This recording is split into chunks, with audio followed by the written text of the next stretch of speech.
자, 이 얼굴들을 한번 보세요. 이건 그냥 초상화가 아닙니다. 미국 역사에서 정말 격동의 시기, 한 시대의 마지막을 살았던 사람들의 살아있는 기록이죠. 오늘 우리는 바로 이 얼굴들을 통해서 사라져가는 하나의 세계를 기록하려고 했던 한 예술가의 여정을 함께 따라가 보려고 합니다.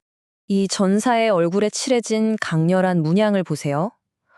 또 어떤 지도자의 깊은 눈빛까지.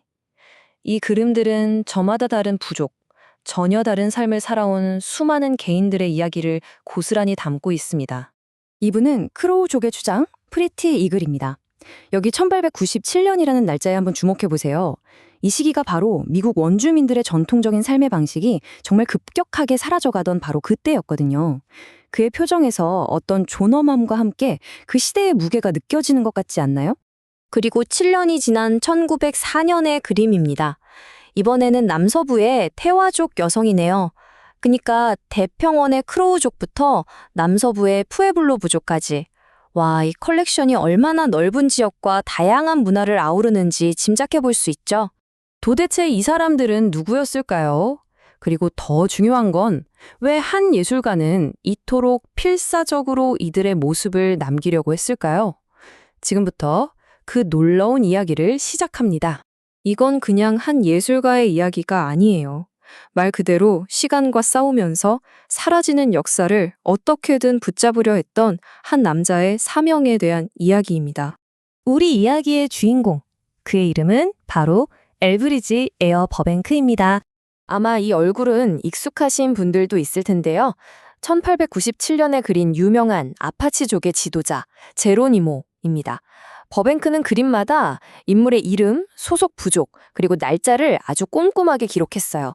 바로 이 작은 단서들이 모여서 우리가 그의 거대한 여정을 다시 그려볼 수 있게 해주는 겁니다.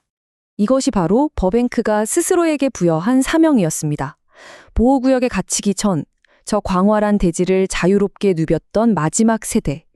그는 그들의 얼굴과 그 안에 담긴 정신이 역사 속으로 완전히 사라지기 전에 영원히 기록으로 남기고 싶었던 거죠. 이 사명은 그를 미국 전역으로 이끌었습니다.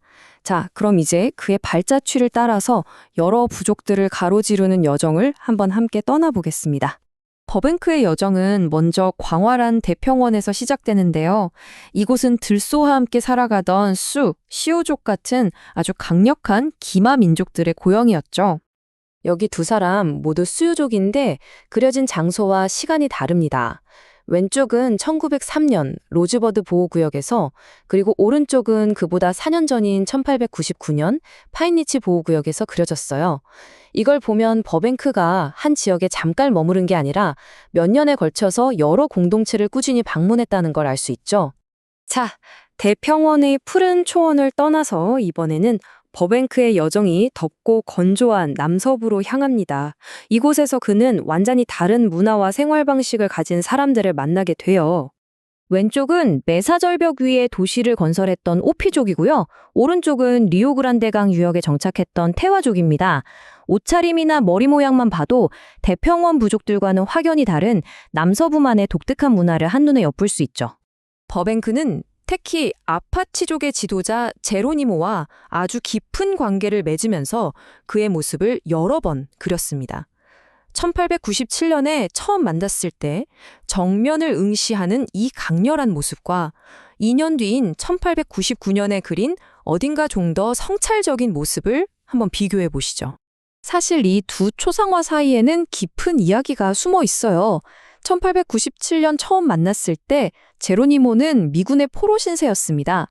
버뱅크는 끈질기게 그를 설득해서 겨우 그림을 그렸고요. 그리고 2년 뒤에 포트실에서 다시 만났을 때는 둘 사이에 어느 정도 신뢰가 쌓였을 겁니다. 두 그림 속에 나타난 미묘한 표정 변화에서 우리는 그 둘의 관계가 얼마나 깊어졌는지 짐작해 볼 수 있는 거죠. 자, 그럼 이제 이 컬렉션 전체가 이 그림들이 하나로 모였을 때 어떤 중요한 의미를 갖게 되는지 한번 이야기해 보겠습니다. 이것이야말로 버뱅크 프로젝트가 남긴 유산의 핵심입니다. 크로, 수, 아파치, 샤이엔, 코만치, 호피. 그는 수십 개의 서로 다른 언어와 문화를 가진 부족들을 일일이 찾아다니면서 아메리카 원주민 세계의 그 놀라운 다양성을 기록으로 남긴 겁니다. 그리고 이 컬렉션의 다양성은 문화에만 그치지 않아요. 화려한 머리 장식을 한 코만치족 전사를 담은 이 강렬한 유화부터 모키족 인물의 내면을 포착한 것 같은 섬세한 스케치까지. 버뱅크는 대상을 가장 잘 표현할 수 있는 다양한 예술적 기법을 자유자재로 사용했습니다. 이제 마지막으로 이 초상화들이 오늘을 사는 우리에게 과연 어떤 의미를 갖는지 한번 깊이 생각해 보겠습니다. 그렇기 때문에 버뱅크의 작품들은 그냥 아름다운 예술품이 아닙니다. 그 이상이죠. 한 시대의 거대한 변화를 온 몸으로 겪어낸 개인들의 얼굴이 담긴 그 무엇과도 바꿀 수 없는 역사적, 민족지향적 기록 보관소입니다. 말 그대로 살아있는 역사 그 자체인 셈입니다. 마지막으로 이 초상화를 봐주세요.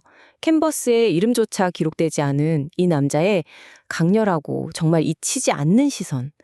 우리는 그의 눈을 통해서 한 개인의 인간성과 마주하게 되고 또 그의 이미지가 우리에게 던지는 질문에 답해야만 합니다. 그래서 마지막으로 이 질문을 던지고 싶습니다. 우리는 이 얼굴들을 통해 단순히 지나간 과거를 보는 걸까요? 아니면 기억되기를 간절히 기다리는 한 사람, 한 사람을 마주하는 걸까요? 이들의 눈빛 속에서 여러분은 무엇을 발견하셨나요?